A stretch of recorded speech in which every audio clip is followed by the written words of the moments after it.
जिसके लिए आप इंतजार कर रहे थे, हम भी बहुत दिनों से मेहनत कर रहे थे। ये नाटक जो है भगत सिंह का अंतिम भोजन, ये कहानी आप इस नाटक में देखेंगे और इसके बाद हम इस पर बात करेंगे कि आखिर भगत सिंह क्यों बना।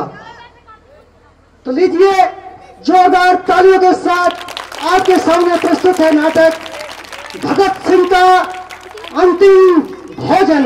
राजगुरु दफा 121 और दफा 302 के तहत फांसी सुखदेव, दफा 121 और दफा 302 के तहत फांसी भगत सिंह, दफा 121 और दफा 302 के तहत फांसी। All three to be hanged by the neck till they are dead.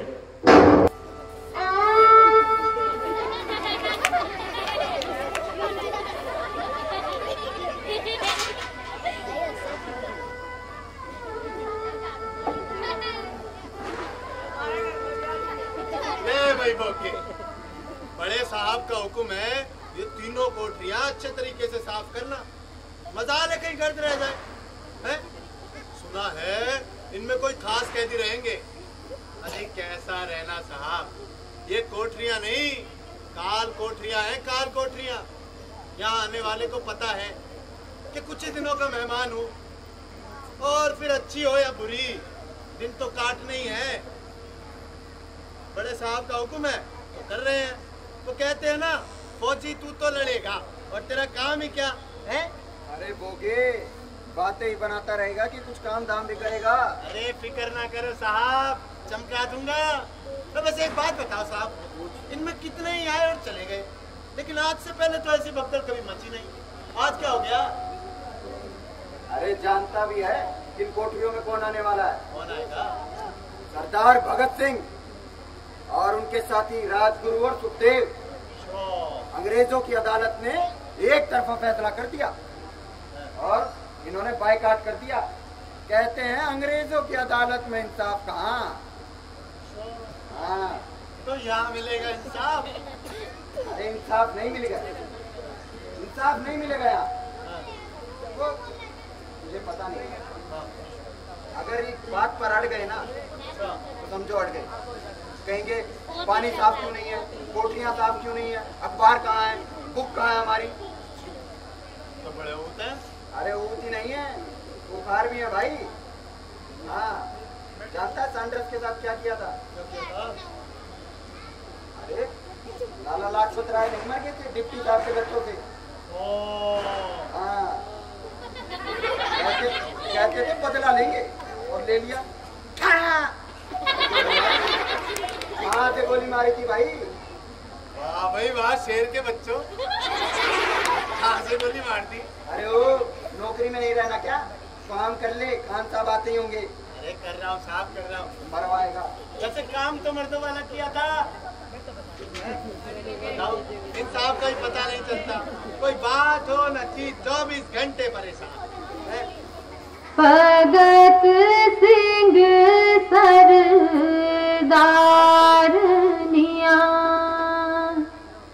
Bhagat Singh सरदार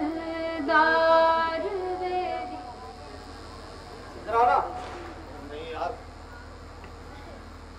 अरे बात सुन। नहीं सुन तो। और देख यार, और देख सरदार, और तू यार मेरा यूं कबाड़ा ना कर देना। तू मेरे से डर क्यों रहा? तुझसे तो सारे ही डरते हैं। तूने तो साहब बहादुर की शर्म नहीं की, कहाँ से गोली मारी। तो फिर मैं किस देश की मूली हूँ? और तू हंस भी सकता है। क्या? मुझे हंसना नहीं आता क्या? मैंने तो सुना था तू बड़ा खूंखार है। लेकिन तेरे लिए नहीं। अच्छा एक बात बता, तेरा नाम क्या है? नाम तो मेरा बोगा है, लेकिन तू मेरे कंधे से अपना हाथ हटा दे। क्यों? अरे तू भ्रष्ट हो जाएगा। भ्रष्ट हो जाऊंगा? हाँ, मैं नीची जाति का हूँ ना। मैं समझा नहीं कुछ। अरे लोगों लोगों का गंग उठाकर गुजारा करते हैं ना। गंग तो लोगे माफी उठाती है, तो क्या वो नीची जाति की हो गई? और चुप क्यों हो गया? तेरा भी पता नहीं चलता, मारता भी है कुछ काटता भी है। अरे आओ खान साहब आओ, उदास लग रहे हो। भगत सिंह, तुम इस मुल्क के बहादुर भी हो। तुम्हारी लियाकत और इंसानियत की कदर तो दुश्मन भी करते हैं, पर बरखुरदार ये जवानी सजा के काबिल नहीं। जवानी में ये काम होते खान साहब, बूढ़े लोगों में मरने का हौसला कहाँ? वे तो बस गोलमेज कॉन्फ्रेंस कर सकते हैं। ये काम तो हम जवानों के हिस्से आया है। पर इस मुल्क को तुम्हारी सख्त जरूरत है भगत सिंह। हम मुल्क की जरूरत को ही पूरा कर रहे हैं खान साहब। मरकर नहीं, जी कर। हम अपने हिस्से का काम कर चुके हैं, बाकी जो रह गया उसे आने वाले लोग पूरा करेंगे। भगत सिंह, मैं तुम्हारे जज्बातों की कदर करता हूं, लेकिन बरखुरदार, मैं तुम्हें अपील करने की सलाह दूंगा। आपकी सलाह के लिए शुक्रिया खान साहब, लेकिन आप नहीं समझ रहे आप हमें क्या करने की सलाह दे रहे हैं। दरअसल मौत की सजा से बचने के लिए हमने अदालत की कार्रवाई में दखल नहीं दिया था। हम तो अपने तरीके से अपने विचारों का प्रचार कर रहे थे, अंग्रेजी कानून का मजाक उड़ा रहे थे। मेरा वो मतलब नहीं था। आपका मतलब मैं अच्छी तरह समझता हूँ खान साहब। आप हमें दुश्मन से भीख मांगने की सलाह दे रहे हैं। आज अगर हम कमजोर पड़ गए तो आने वाली नस्लें कभी माफ नहीं करेगी, और इस मुल्क को कोई जगा सकता है तो वो है हमारी मौत। भगत सिंह, अरे आओ मेहता आओ। क्या बात है, वो कुछ लटका लटका हुआ है। इस फैसले से कोई दुश्मन ही खुश हो सकता है, लेकिन हमारे लिए उदासी वाली कोई बात नहीं। हम तो पहले से इस फैसले के लिए तैयार थे। खैर छोड़िए, ये बताइए कि डिफेंस काउंसिल से क्या शुभ समाचार लाए हो? डिफेंस काउंसिल की तरफ से मैं खास मिशन पर आया हूँ भगत। डिफेंस काउंसिल ने फैसला किया है कि रहम की अपील की जाएगी। भगत सिंह, मेरी बात को गंभीरता से सुनो। तुम्हारा ये रूप देखकर मुझे डर लगता है। अरे तुम तो नाराज हो गया, अपनी बात कहो। अरे गांधी जी तुम्हारे लिए कितनी कोशिश कर रहे हैं, और उन्हें तुम्हारा सहयोग मिले उनकी कोशिश सफल हो सकती है। गांधी जी हमसे किस तरह की उम्मीद रखते हैं? देखो, ये बात तो तुम भी मानते हो ना कि हिंदुस्तान की आजादी अब दूर नहीं। बिल्कुल, यही विश्वास तो हमारी प्रेरणा शक्ति है। तो आजाद भारत को तुम्हारी जरूरत है, बहुत जरूरत है। अरे नए भारत का निर्माण तुमसे अच्छा भला कौन कर सकता है? ये शेख चिल्ली वाली बातें छोड़ो। भारत की आजादी के हम तो नींव के पत्थर हैं, उस पर इमारत को आने वाली नस्लें बनाएंगे। ये सोचना हमारा काम नहीं है। ये ठीक है, पर मेरे बहादुर दोस्त, उस इमारत की मजबूती का सही अंदाजा भी तुम ही लगा सकते हो, इसलिए ऊपर की इमारत भी तुम ही बनाओगे। बस यही संदेशा है डिफेंस काउंसिल का। जी हाँ सरदार भगत सिंह, पर तुम मेरी बात को गंभीरता से नहीं सुन रहे। मेरी एक बात का जवाब दो। किस बात का? तुम्हारे जीवन पर व्यक्तिगत अधिकार है या इसे सच में देश की अमानत समझते हो? क्या बात है मेहता, वकीलों वाली भाषा बोलने लगे। साफ साफ बोलो, कहना क्या चाहते हो? अरे मैं यही कहना चाहता हूँ कि तुम्हारा जीवन देश की अमानत है, और देश की जनता यही चाहती है कि तुम गांधी जी के साथ हाथ मजबूत करो और रहम की अपील दायर कर दो। तो किस तरह की रहम की अपील चाहिए आप लोगों को? मेरे बहादुर दोस्त, हम ऐसी कोई बात नहीं करना चाहते जिससे तुम्हारी बहादुरी पर बंटा लगे। आज रात को मीटिंग में हम ड्राफ्ट तैयार करेंगे, कल मैं तुम्हारे पास लेकर आ जाऊंगा। अपील तो हमने भी तैयार की है। अच्छा, दिखाओ। वो तो वायसराय साहब को भेजी जा चुकी है, उसकी नकल है।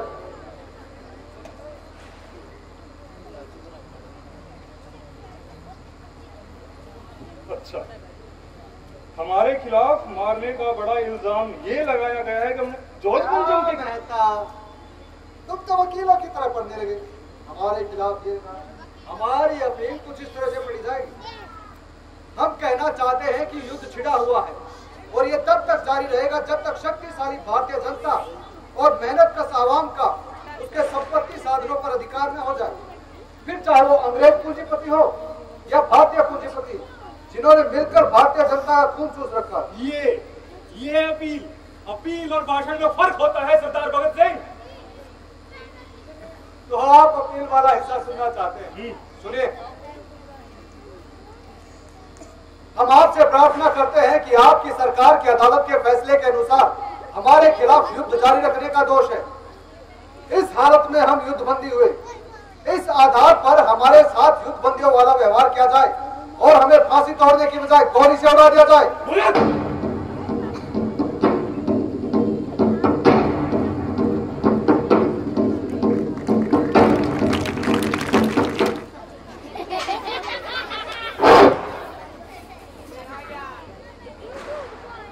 अरे भोगे, हाँ, तुझे पता है क्या कि भारत की जो वर्तमान लड़ाई है ना, हाँ, कुछ हद तक मध्यम वर्ग लड़ रहा है।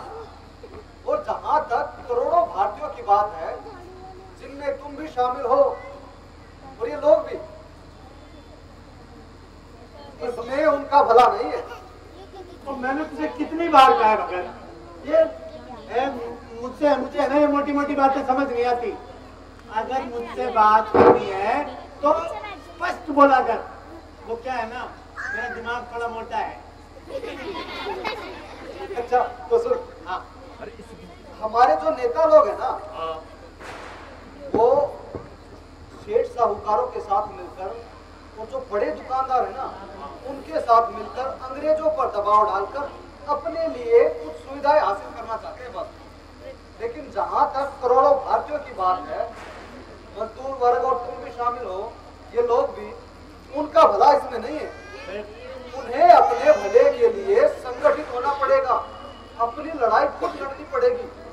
क्योंकि जो हमारा किसान है ना, उसको अंग्रेजी जमींदारों के साथ साथ देशी जमींदारों से भी छुटकारा चाहिए और इसी को इंकलाब कहते हैं। लेकिन हमारे जो नेता लोग हैं ना, वो इंकलाब नहीं चाहते। मुझे तो तेरी ये बात भी समझ नहीं आई। एक तरफ तो तू इन नेताओं के खिलाफ बोल रहा है और दूसरी तरफ लाला लाजपत राय की मौत का बदला लेने के लिए अपनी जिंदगी दांव पे लगाए बैठा है। अरे वो भी तो इन नेताओं में से एक थे। कहते तो ठीक हो, लेकिन फर्क तो बाप बेटे में भी होता है। लेकिन बाप को कोई बेटों के सामने पीट पीट कर मार डाले और बच्चों का खून न खोले, तो लानत है ऐसे बेटों पर। ये बात तो तूने ठीक कही, लेकिन तुम और ये नेता लोग आजादी की लड़ाई एक साथ क्यों नहीं लड़ते? इस बात में बहुत फर्क है, क्योंकि हमारे जो नेता लोग हैं ना, हाँ, वो सिर्फ अंग्रेजों से छुटकारा पाना चाहते हैं, लेकिन हम लुटेरों से छुटकारा पाना चाहते हैं। फिर चाहे वो देसी लुटेरे हो या अंग्रेजी लुटेरे। अगर हमारे नेता लोगों के चाहने से आजादी आई तो अमीर और अमीर, गरीब और गरीब होता जाएगा। लेकिन हमारा राज आया ना लोगे, तो किसी की निजी संपत्ति नहीं होगी, सबकी साझी मिल्कियत होगी। ये बात तो ठीक है, लेकिन तू तो भगवान को मानता ही नहीं। और जब तेरा राज आएगा तो भगवान को मानने वालों का क्या करेगा? तो सबको सजा देगा क्या? भगवान को तो तुम भी मानते हो। मानता हूँ, लेकिन तुम्हारे भगवान ने तुम्हें दिया क्या कि एक आदमी दूसरे आदमी की गंदगी उठाए। और ये क्या फर्क है? चुप। एक कुत्ते के बच्चे को गोद में उठाकर इंसान रसोई में जा सकता है, लेकिन एक दूसरे इंसान के छूने से उसका धर्म भ्रष्ट हो जाता है। और जो धर्म इंसान को इंसान का बैरी बनाए दोगे, वो धर्म मेरा नहीं हो सकता। तू कुछ भी कह भगत, लेकिन भगवान आदमी का सहारा है। और इसी बात का फायदा तो अब तक अंग्रेजों ने उठाया है, हिंदू मुस्लिम को लड़वाया है। वो जो हमारे नेता लोग है ना, ये भी हमें एक नहीं होने देना चाहते। इनके चाहने से आजादी आई तो जात पात और धर्म के नाम पर देश में वो आग लगेगी जिसे बुझाते बुझाते आने वाली नस्लों की कमर टूट जाएगी। लेकिन हमारा राजा है ना बेटे, तो सबको अपना अपना धर्म मानने की छूट होगी, लेकिन धर्म को ये छूट नहीं होगी कि कोई उसके नाम पर किसी का शोषण करे और किसी का खून बहाए। ये बात तो ठीक है, लेकिन ये बता, तू तो गोली और बंदूक चलाने में देर नहीं लगाता, और तू तेरे राज में खून खराबा कैसे रोकेगा? सही कहते हो, शुरुआत में हमने बम पिस्तौल का इस्तेमाल किया, लेकिन बम और पिस्तौल कभी इंकलाब नहीं ला सकते। क्रांति की तलवार विचारों की शान पर तेज होती है। हम क्रांतिकारी लोग हैं, हमारे कुछ खास उद्देश्य हैं, भविष्य को लेकर एक लंबा कार्यक्रम है।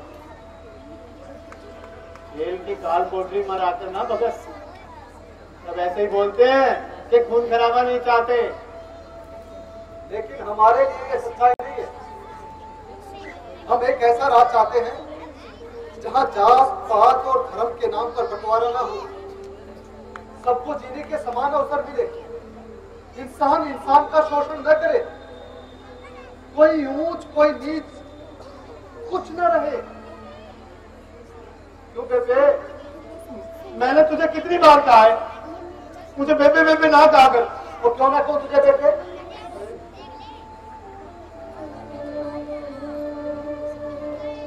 नीच रे, इसी ऊंच नीच को तो खत्म करना चाहते हैं वो भी। जब प्रकृति ने सबको एक समान बनाया है तो हम कौन होते हैं आपस में भेद करने वाले? अरे आओ खान साहब, कैसे तशरीफ लाए? तुम्हारे वकील मेहता साहब कुछ किताबें देकर गए थे, सोचा खुद ही दे आऊं। हम आपके बहुत ऋणी हैं खान साहब, खासकर इन किताबों के लिए। जेल के अंदर हमने इतनी किताबें पढ़ी हैं जिनको बाहर भी नहीं पढ़ी होंगी। वैसे भी जेल में पढ़ने के अलावा कोई काम भी तो नहीं है।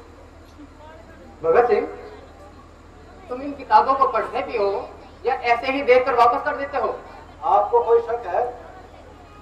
नहीं, मैं तो ये कह रहा था कि हमारे सेंसर वाले तो इतनी किताबों को पढ़ते पढ़ते थक जाते हैं, और फिर उन्हें पढ़ना तो उससे भी 100 गुना ज्यादा मुश्किल काम है। देखिए, अगर आपको कोई शक है तो जो किताब मैं पढ़कर भेजता हूँ उसके किस अध्याय में क्या लिखा आप हमसे पूछ सकते हैं। जिंदगी की इतनी बड़ी परीक्षा दे रहे इस बहादुर को इतनी छोटी परीक्षा में देखना हमारे लिए डूब मरने की बात होगी। मैं तुम्हारी रीडिंग स्पीड पर कोई शक नहीं कर रहा हूँ, मैं तो बस हैरानगी जता रहा था। आपकी प्रशंसा के लिए शुक्रिया खान साहब। भगत सिंह, तुम्हारे प्रति मेरे व्यवहार से सरकार मुझसे कुछ खफा जरूर है, लेकिन मैं बार बार आपसे पूछता रहूंगा, मेरे लायक कोई सेवा हो जिसे मैं पूरा कर सकूं, आपकी कोई इच्छा हो। अब तो एक इच्छा खान साहब कि हमारी फांसी किसी तरह न टले और हमारी मौत अंग्रेजी साम्राज्य के ताबूत में आखिरी कीमत साबित हो और मेरा देश गुलामी की जंजीरों से आजाद होना है। मरने से पहले भी इंसान की कुछ इच्छाएं होती हैं भगत सिंह, किसी से मिलने की इच्छा, किसी को जानने की, खाने की, पहनने की, कोई तो इच्छा होगी। इच्छाएं तो होती है खान साहब, लेकिन पूरी कहाँ होती है? आप बताइए तो सही। एक इच्छा है लेकिन आपके बस की बात नहीं। मैं पूरी कोशिश करूंगा, आप बताइए। मरने से पहले मैं अपने चाचा अजीत सिंह से मिलना चाहता हूँ, जिनको बिना देखे ही मैं उनका आशिक हूँ, जिनके प्रेम ने मुझे इस मुकाम तक पहुंचाया।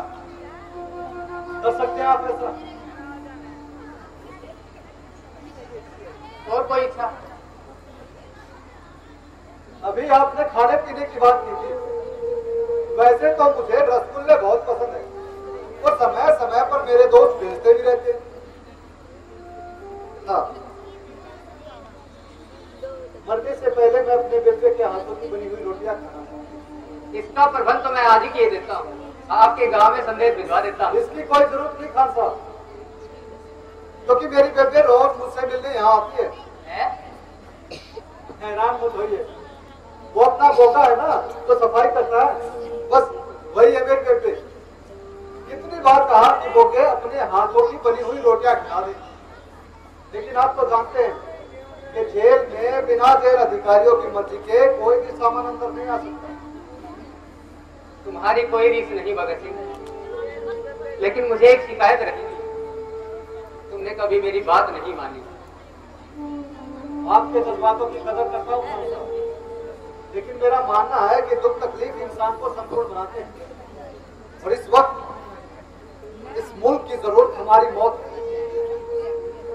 इसलिए हम चाहते हैं कि हंसते हंसते फांसी के धक्के पर छूट जाए।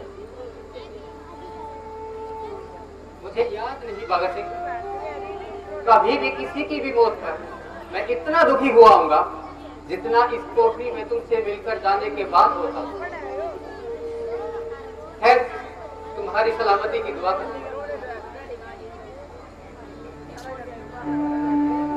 मेरा रंग दे बसंती चोला, मेरा रंग दे, मेरा रंग दे बसंती चोला, माए रंग दे बसंती चोला, मेरा रंग दे बसंती चोला, मेरा रंग दे, मेरा रंग दे बसंती चोला। बेटे, क्या इसी दिन की खातिर तू बसंती चोले का गीत रटता था? लेकिन बसंती चोले पहनने वालों के कारकोट की शोभा नहीं देती भगत। वो तो हाथों में तलवार लिए जंग के मैदानों में लड़ते। बेटे, मैं अपने हिस्से की लड़ाई लड़ चुका हूँ। ना पुत्र, तू इस कारकोटरी में अकेला नहीं है, तो अपने साथ एक बगावत लिए बैठा है। भगत, भगत, इस विद्रोह को आजाद कर दे। तो क्या इसीलिए पिताजी ने बहुत साल से रहम की अपील की है? माँ, मैं अब तक क्षण से मरा क्यों नहीं? आप लोगों को हो क्या गया है? कम से कम तुम तो समझो, तुमने इन्हीं हाथों से चाचा अजीत सिंह को भेजा, इतने बार पिताजी को मौत के मुंह में भेजा, और आज मेरे वक्त दिल को छोटा मत करो। माँ, तुम तो जानती हो कि मैं ऐसी बगावत में विश्वास नहीं रखता जिसमें जनता शामिल न हो, क्योंकि ऐसी बगावतें बनाने की बजाय बिगाड़ती हैं। हमारी कुर्बानी लोगों को तैयार करेगी माँ। लोग जब भी हमारी कुर्बानी को याद करेंगे, वो एक सुख होकर उठेंगे, इस साम्राज्यवाद का नाश कर देंगे। तूने ठीक कहा। मैं सारी हूँ यही सुनती रही हूँ और यही सहती भी आई हूँ। पर न जाने क्यों, न जाने क्यों तेरी बारे में मेरा सारा सब्र खत्म हो गया है। अच्छा, तुम मुझे एक बात बता, तू इतना निर्मोही क्यों हो गया है? वो बेबे, मैं निर्मोही नहीं, तुम्हें ही पुत्र मोने कुछ ज्यादा जकड़ लिया। मुझे है ना अपने देशवासियों से बहुत प्यार है, लेकिन मेरा प्यार सीमित नहीं है। मैं अपने देश और देशवासियों से इतना प्यार करता हूँ कि उन्हें दुखी और गुलाम नहीं देख सकता। जी चाहता है उनके लिए कुछ कर जाऊं। ये किस उम्र की उदासियां हैं? किसी उम्र में तूने खाना पीना सब कुछ छोड़ दिया। 2-4 दिन तो और हंसता खेलता जाता लुकिंदर। गुलामों का जीना भी कोई जीना है। इस ऋतु में हंसी के फूल नहीं खिलते और मैं बहारों के लिए लड़ रहा हूँ। वो जनता यदि चादर तानकर सो गई तो इस देश के लिए कौन मर मिटेगा? माएं बेटों को मरवाने के लिए पैदा नहीं करती। अरे बेटी तो बुढ़ापे का सहारा होती है, माँ बाप की लाठी होते हैं। मैंने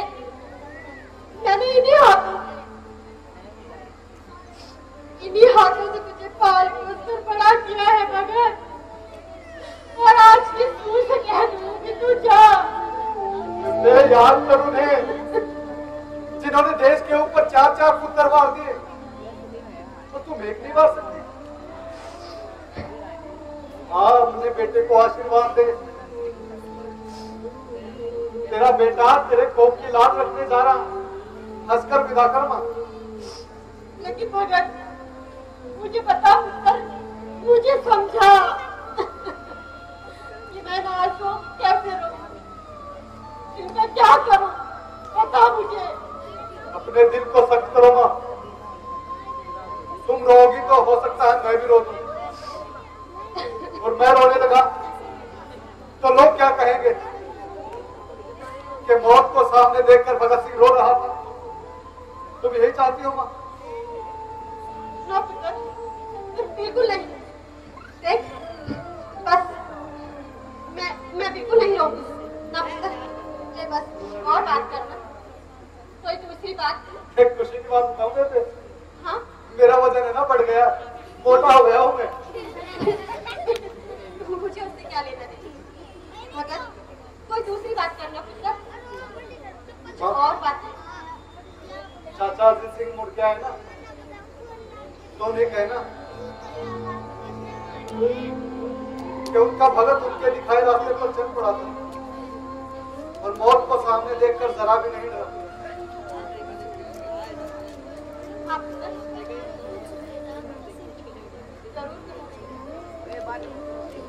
और बात कर सकते हैं। दूसरी बात,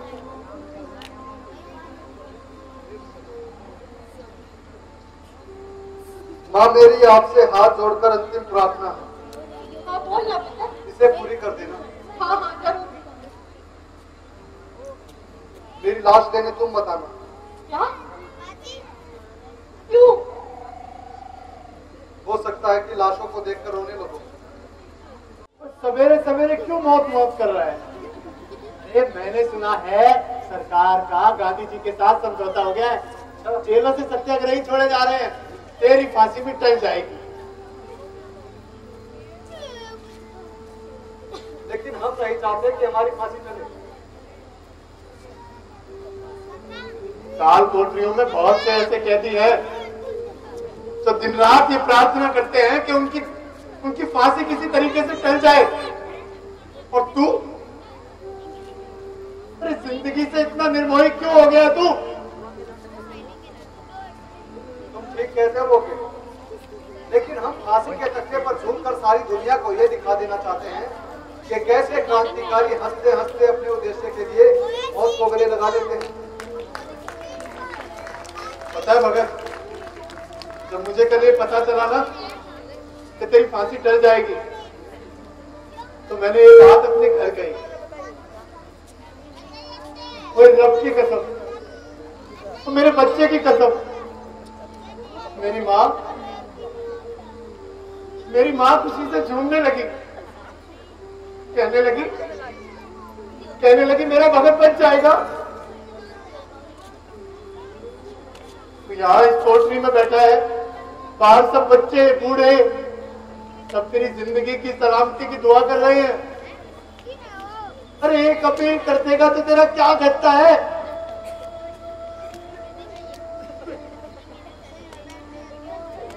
हम जिंदगी से बहुत प्यार करते हैं बोके, और ये जिंदगी बहुत खूबसूरत है और हम इसे और खूबसूरत बनाना चाहते हैं। तो मरकर बनाएगा। जिंदगी की सच्चाई से हम अच्छी तरह से परिचित हैं, लेकिन गुलाम रहकर अब तो एक इच्छा है कि हमारी मौत इस जिंदगी को खुद सुधार सके। तूने कब किसकी मानी है? अच्छा सुन, जेल वाले साथियों ने दिया है।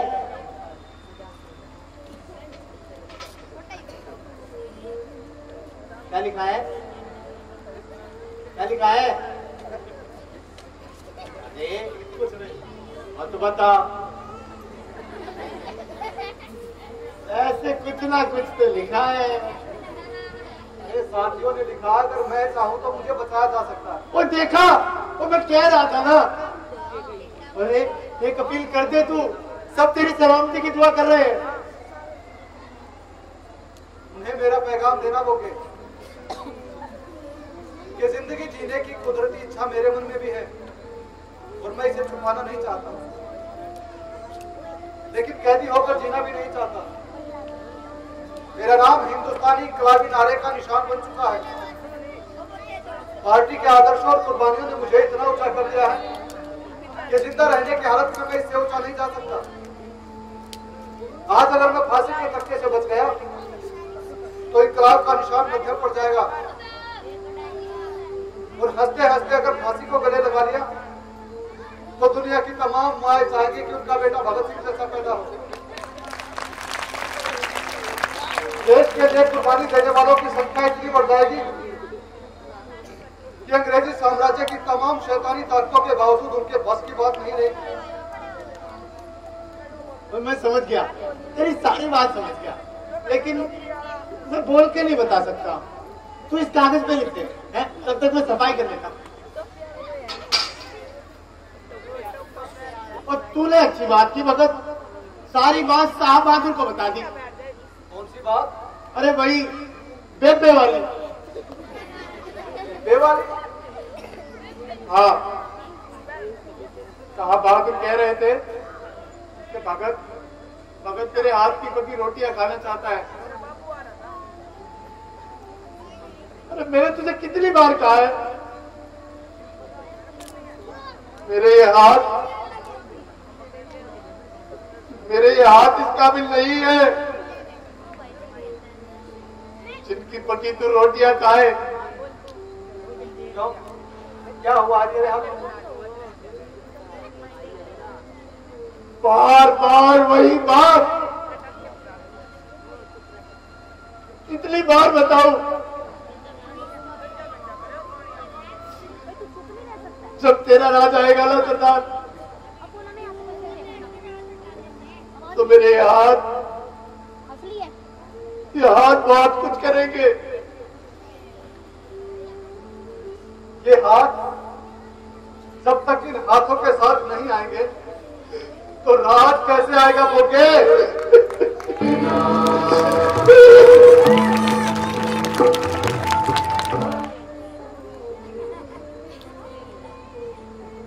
ठीक है, कल जब आऊंगा तो ले आऊंगा। अरे आओ मेहता आओ, ले आए क्रांतिकारी लेनिन। हाँ भाई, ये लो तुम्हारी लेनिन। इस किताब का मैं बड़ी बेसब्री से इंतजार कर रहा था।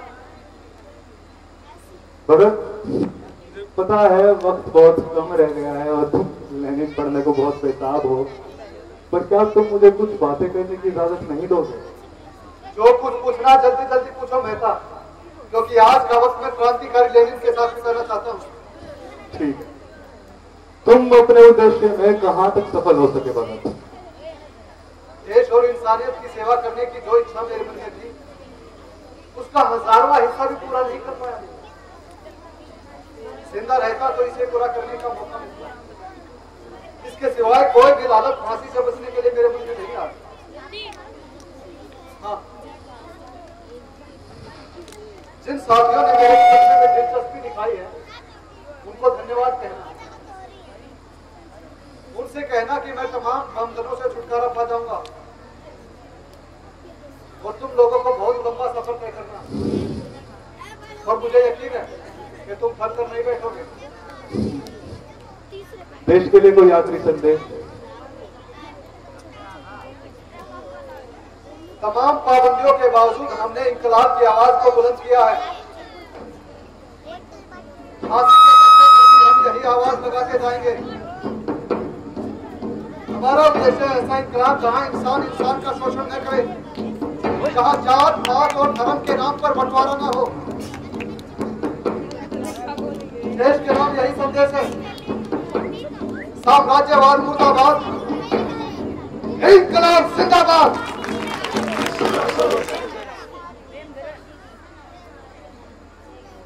भगत सिंह, 1 मिनट खान साहब, एक क्रांतिकारी दूसरे क्रांतिकारी से मिल रहा।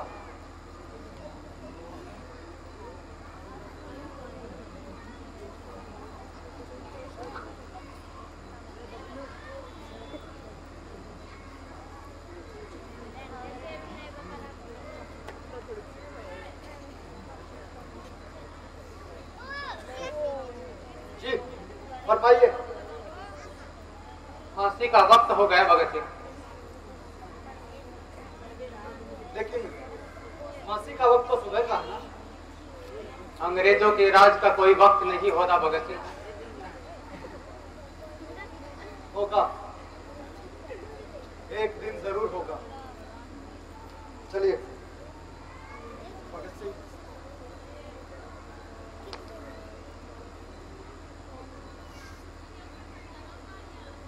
भगत सिंह, मेरी इतनी औकात तो नहीं, लेकिन मैं तुमसे एक विनती करना चाहता हूँ। जी फरमाइए। तूने सारी उम्र भगवान को याद नहीं किया, उसका नाम तक नहीं लिया, लेकिन मैं चाहता हूँ कि अपने अंतिम समय में तो भगवान को याद कर ले। ये मेरी इच्छा है। आप कुछ समय पहले आते हैं तो मुझे आपकी इच्छा पूरी करने में कोई तकलीफ नहीं होती, लेकिन अब अंतिम समय आ गया और आप चाहते हैं कि मैं भगवान का नाम लूं। नहीं, मैं जिस तरह से अब तक जिया हूं, मरना भी उसी तरह चाहता हूं। लोग ये तो कहेंगे कि भगत सिंह नास्तिक था, लेकिन ये नहीं कहेंगे कि भगत सिंह बुज़दिल और बेईमान था। मौत को सामने देखकर भगवान को याद कर रहा था। बाबा चलिए खान साहब।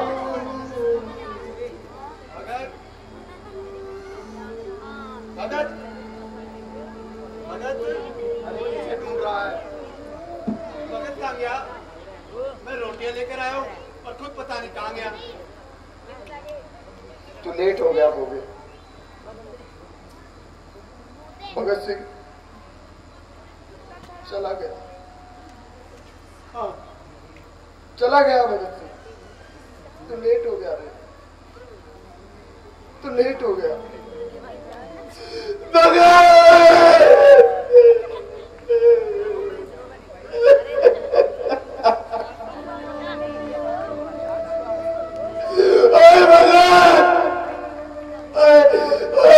अपना अंतिम भोजन तो कर जाता है।